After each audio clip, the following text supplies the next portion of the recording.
તમે જ ફોન કર્યો હતો બેન? હા સર, મેં જ ફોન કર્યો હતો. શું નામ છે તમારું? રજનીબેન. તો હાલમાં શું તકલીફ પડે છે બેન?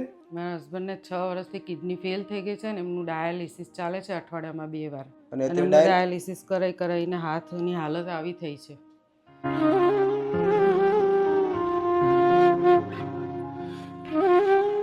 6 વર્ષથી ડાયાલિસિસ થાય છે. હા સર.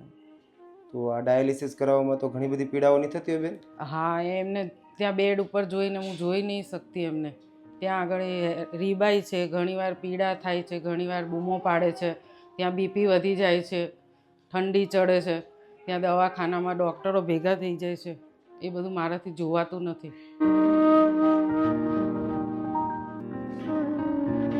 તો બેન પહેલાં તો મારું નામ નિલેશભાઈ છે. તમારું શું નામ છે? મારું નામ રજનીબેન છે. અને તમારું? અમિતભાઈ. અમિતભાઈ. હા. તો હાલમાં શું તકલીફ પડી રહી છે? સાહેબ કિડની ફેલ છે 6 વર્ષથી. મારે ડાયાલિસિસ મારે ચાલુ જ છે અત્યારે. તો હાલમાં શું તકલીફ પડે છે બેન? હવે અમારા ઘરમાં મારા સાસુ છે, સસરા છે, હસબન્ડ અને બેબી બી છે 18 વર્ષની. મારે એકલીની ઉપર બધી જવાબદારી છે, તો મારે ઘર કેવી રીતે પૂરું કરવું? હાલમાં શું કામ કરો બેન તમે? અત્યારે એક ઘર 2 ઘરની રસોઈ મળી છે તો કરું છું. આ બધાનું પૂરું કેવી રીતે કરવાનું? આ મોંઘવારી કેટલી છે, બેબીને ભણાવવાની, સાસુ સસરાને સાચવવાના, એમને દવા દારૂ કરાવવાની, દવાખાને લઈ જવા લાવવા, ઘણી તકલીફો પડે છે. પણ શું કરવાનું સાહેબ? કોને કહેવાનું? કે આજે બીજું કોઈ નથી કમાવાવાળું બેન? કોઈ નહીં. એ તો કંઈ કામ કરી શકતા નથી, બધી મારે કરવાનું. હવે હું ઘરનાને સાચવું, એમને સાચવું કે શું કરું? ભાડે રહીએ છીએ, એમને દવાખાને લઈ જવા લાવવા, દવા લાવવાની. લોકડાઉનમાં અમે એવી પરિસ્થિતિ અમારી ગઈ છે ને સાહેબ, 400-700 રૂપિયા ભાડું આપ્યું છે, જવાનું જ ખાલી. કોઈ આવે બી નહીં, અમારા રિશ્તેદાર સંબંધી કોઈ બી ના આવે. 1600 રૂપિયા ડાયાલિસિસના ના આપ્યા છે. આ કિડની ફેલ એટલે શું થયું છે અહીંયા? અહીંયા મશીન મૂક્યું છે, અહીંયા પીસીલા મશીન મૂક્યું છે, બરાબર છે. અહીંયા હાથ મૂકો, અહીંયા પંપ છે. હા, પહેલાં અહીંયા લોકડાઉનમાં અહીંયા કાણું પાડ્યું હતું, 5 ઇંચ જેવી પાઇપ આપણે અહીંયા અંદર નાખી હતી. એટલે અહીંયા 3 મહિના અહીંયાથી લોકડાઉન છે, અહીંયાથી કરી ડાયાલિસ. પછી લોકડાઉનમાં અહીંયા મશીન નાખ્યું, પછી અહીંયાથી ડાયાલિસ આપણે ચાલુ કર્યું. આપણું બહારનું કંઈ ખાવાનું નહીં, ઘરનું જે આપે શાક રોટલી છે એ જ ખાવાનું. આખા દિવસમાં પાણી 1 લીટર પીવાનું. તમે ચા પીઓ, પાણી પીઓ, ભાત ખાઓ, દાળ ખાઓ, 1 લીટર પીવાનું તમારે આખા દિવસમાં. 2 દિવસે મારે 2.5 લીટર વધે પાણી અને 3 દિવસે 3.5 વધે. એટલે આ પેટ મારું આ ફૂલી જાય છે ને, આ કારણે આ પેટ આ પેશાબ ના થાય મારે હવે, બરાબર, વોશરૂમ ના થાય, ઓછો જ થાય ખાલી. અને આ પેટ ફૂલું રહે છે મારું. હું એટલું જ કહેવા માગું છું કે કોઈ જરૂરિયાતવાળા હોય ને એને મદદ કરજો, મંદિરોમાં ના કરો.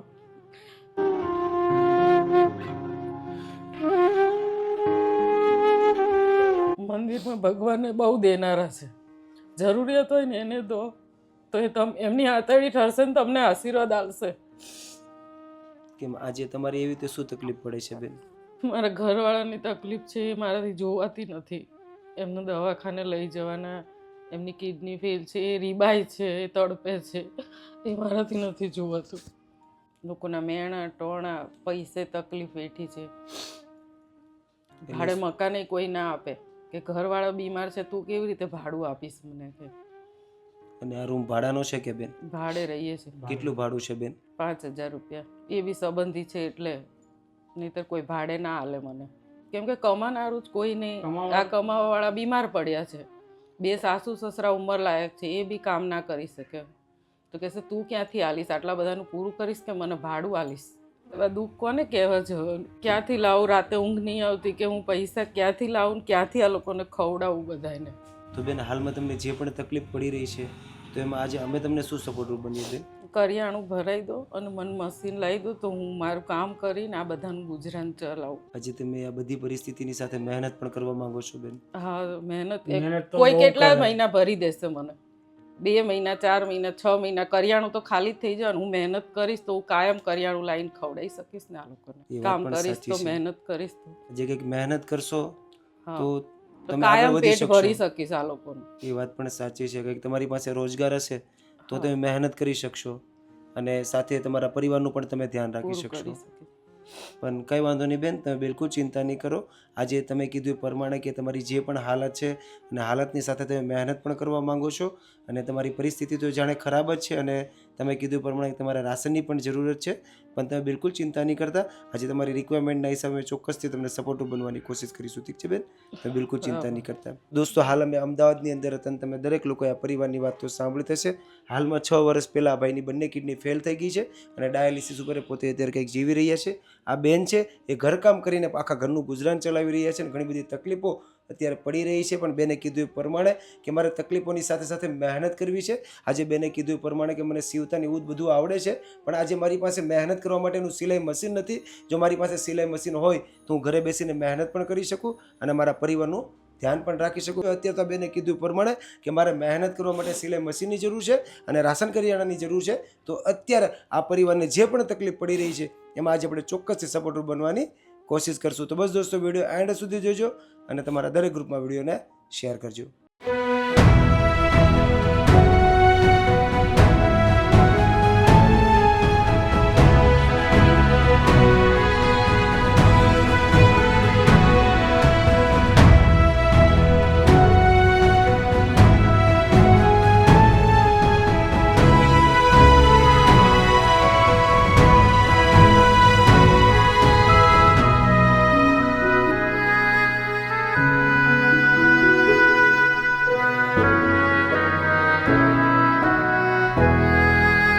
તો દોસ્તો, તમે દરેક લોકો આગળના વિડીયોમાં જોયું હશે કે આ પરિવાર કઈ હાલાત સાથે પોતાના દિવસો પસાર કરી રહ્યા હતા.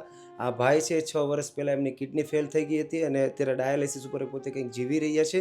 આ બેને કીધું એ પ્રમાણે કે મારે મહેનત કરવી છે, જીવનમાં આગળ વધવું છે, પણ મારી પાસે કોઈ પ્રકારનો રોજગાર નથી. અત્યારે બેન ઘરકામ કરીને પોતાનું ઘરનું ગુજરાન તો ચલાવી જ રહ્યા છે, પણ બેને કીધું એ પ્રમાણે કે હું ઘરકામ કરવા જાઉં છું એમાં મારે બહુ બધી તકલીફ પડી રહી છે, કારણ કે મારા સાથે મારા હસબન્ડની પણ સેવા કરવાની, મારી બેબીને પણ ભણાવવાની અને મારા સાસુ સસરાની પણ ધ્યાન રાખવાનું, ઘણી બધી જવાબદારીઓ સાથે બેન પોતે કંઈક જીવી રહ્યા હતા. તો અત્યારે બેનની રિક્વાયરમેન્ટના હિસાબે બેને જેવું પણ સિલાઈ મશીન કીધું હતું ફાઇનલી સિલાઈ મશીન પણ આવી ગયું છે અને બેને કીધું હતું પ્રમાણે કે મારે જમવામાં પણ બધી તકલીફ પડી રહી છે. તો સાથે આપણે રાશનની પણ વ્યવસ્થા કરાવી દીધી છે, જેથી કરીને બેનને જે પણ મહેનતની સાથે જમવામાં તકલીફ પડી રહી હતી એમાં અત્યારે બેનને બહુ મોટી રાહત મળશે. અને દોસ્તો, આજે આપણને સંપૂર્ણ કાર્ય માટે જેણે સપોર્ટ કર્યો છે, જો કે એને તો નામ આપવાની ના પાડી છે, પણ આજે અમારા એક ખાસ સપોર્ટર બહેન છે. આજે એમના સપોર્ટથી, સહયોગથી આ પરિવારને જે પણ મહેનત કરવામાં અને જમવામાં તકલીફ પડી રહી હતી એમાં આજે આ પરિવારને સપોર્ટર બન્યા છે. તો આજે લાઈફ હેલ્પ ચેરિટેબલ ટ્રસ્ટની પૂરી ટીમ એ બહેનનો દિલથી આભાર વ્યક્ત કરે છે. તો બેન, આજે તમારી રિક્વાયરમેન્ટના હિસાબે તમે જે પણ સિલાઈ મશીન કીધું હતું ફાઇનલી સિલાઈ મશીન પણ આવી ગયું છે અને સાથે રાશન પણ આવી ગયું છે. તો કેવું લાગે છે બેન? ખૂબ સારું લાગે છે. હવે અમે જમી શકીશું 2 ટાઈમ શાંતિથી અને હું મહેનત કરીશ આના મશીનથી અને પછી હું મારા ઘરનાનું ગુજરાન ચલાવી શકીશ. અને બેન, આજે આપણને આ સંપૂર્ણ કાર્ય માટે જેણે સપોર્ટ કર્યો છે, જો કે એમને તો નામ આપવાની ના પાડી છે, પણ આજે એના સપોર્ટથી, સહયોગથી તમને આ સંપૂર્ણ કાર્ય માટે સપોર્ટ મળ્યો છે. તો તમે આજે એ બહેનને કંઈ કહેવા માંગતા હોય તો? એ બહેનનો ખૂબ ખૂબ આભાર. આ મશીન આપ્યું, આ કરિયાણું આપ્યું, તો અમે હવે 2 ટક રોટલો ખાઈ શકીશું અને આ મશીન ઉપર હું કામ કરીને મારા ઘરનાનું બધાનું ગુજરાન ચલાવી શકીશ. તેમનો ખૂબ ખૂબ આભાર અને ભગવાન તમને ઘણું આપે. તમે આવી જ મદદ કરતા રહો, એવા આશીર્વાદ છે અમારા. થેન્ક યુ સો મચ બેન. તો ભાઈ, આજે આપણને આ સંપૂર્ણ કાર્ય માટે જેણે સપોર્ટ કર્યો છે એ બહેનને તમે કંઈ કહેવા માંગતા હોય તો? એમનો આભાર, ખૂબ ખૂબ આભાર એમનો. Thank you so much. ખુશ છો ને પણ આજે? ખુશ. હવે તકલીફ નહીં પડે ને બહેન? જરાય નહીં પડે. હવે કામ કરીશું ને અમે રોટલો ખાઈ શકીશું 2 ટાઈમ. તો થેન્ક યુ સો મચ બહેન. આજે તમારા સપોર્ટથી, તમારા સહયોગથી આ બેનને એક સરસ મજાનો રોજગાર પણ મળ્યો છે અને સાથે રાશન પણ મળ્યું છે, જેથી કરીને બેનને મહેનતની સાથે જમવામાં પણ જે તકલીફ પડી રહી હતી એમાં આ પૂરા પરિવારને બહુ મોટી રાહત મળશે. તો આજે લાઈફ હેલ્પ ચેરિટેબલ ટ્રસ્ટની પૂરી ટીમ તમારો દિલથી આભાર વ્યક્ત કરે છે. તમે જ્યાં પણ હો ત્યાં ભગવાન તમને તન, મન, ધનથી તંદુરસ્ત રાખે. બસ હર હંમેશને માટે આવી રીતના તમે અને તમારો પરિવાર આવા જરૂરિયાતમંદ લોકોને સપોર્ટ બનતો રહે. Once again thank you so much બહેન. ભગવાનના રૂપે તમે આવ્યા છો અમને અમારી મદદ કરવા. હું ભગવાનને પ્રાર્થના કરતી હતી, તો ભગવાનના દોસ્તના રૂપે તમે આવ્યા છો અમારી મદદ કરવા. બેન, અમે કોઈ ભગવાન નથી, પણ અમારી એક ફરજ બને છે અને ખાસ કરીને જે દરેક લોકો અમને સપોર્ટ કરતા હોય છે, આ બહેન જેવા એવા દરેક લોકોના સાથ સપોર્ટ થકી આજે અમે તમારા જેવા દરેક લોકોના ચહેરા ઉપર સ્માઇલ લાવવાની કોશિશ કરતા હોય છે. કારણ કે આજે તમે ઘણી બધી તકલીફો સાથે તો જીવતા જ હતા, પણ તમે કીધું એ પ્રમાણે કે તમારે મહેનત કરવી છે, જીવનમાં આગળ વધવું છે. બસ તમારી જેવા મહેનતુ લોકોને અમે પ્રોત્સાહન કરતા હોય ને સપોર્ટ આપતા હોય છે, જેથી કરીને તમે પણ આગળ વધી શકો અને મહેનત કરી શકો. બેન, કંઈ વાંધો નહીં બેન. સારું, ચાલો અમે રજા લઈએ છીએ. અમને અમારી પૂરી ટીમને એવા આશીર્વાદ આપજો કે અમે તમારી જેવા વધારે લોકો સુધી પહોંચી શકીએ અને વધારે લોકોની મદદ કરી શકે બેન? જય ભગવાન સ્વામિનારાયણ. ઘણું આલે તમને ને તમે બહુ મદદ કરો લોકોની આવા અમારા સેવા જેવા કરો આવી નિરાધારને. બધાને.